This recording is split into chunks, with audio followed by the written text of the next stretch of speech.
Nous sommes toujours sur le plateau télé du 9e symposium des chefs d'état-major de marine et commandants des gardes-côtes du Golfe de Guinée. À présent, nous allons recevoir l'ambassadeur, chef de la délégation de l'Union européenne au Sénégal, son Excellence, Monsieur l'ambassadeur, merci d'avoir bien voulu nous accorder cette interview.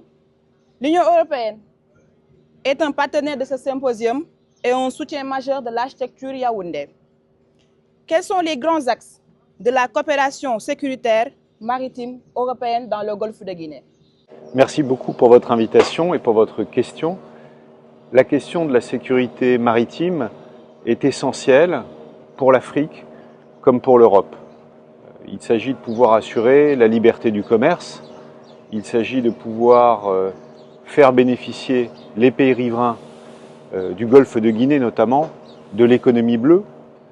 Et pour cela, il faut pouvoir lutter contre la pêche illégale et contre un certain nombre de défis qu'on retrouve le long des zones côtières, terrorisme, les trafics en tout genre.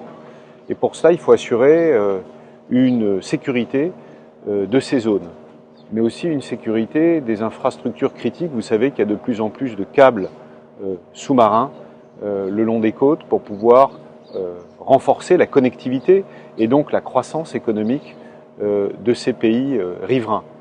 Et c'est dans ce cadre que l'Union européenne a développé d'abord une stratégie maritime et puis a renouvelé l'année passée ou en 2023 son engagement sur la stratégie du Golfe de Guinée.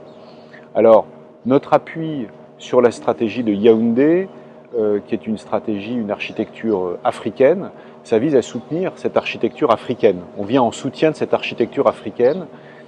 Comment? En essayant de renforcer les aspects à la fois institutionnels, mais aussi des aspects capacitaires des pays du Golfe de Guinée à travers différents instruments, qu'ils soient de nature régionale, comme le projet ENMAR, qui soutient ce symposium, mais aussi d'autres projets plus nationaux, de manière à faire en sorte que les États aient les capacités d'assurer la sécurité de leur espace maritime.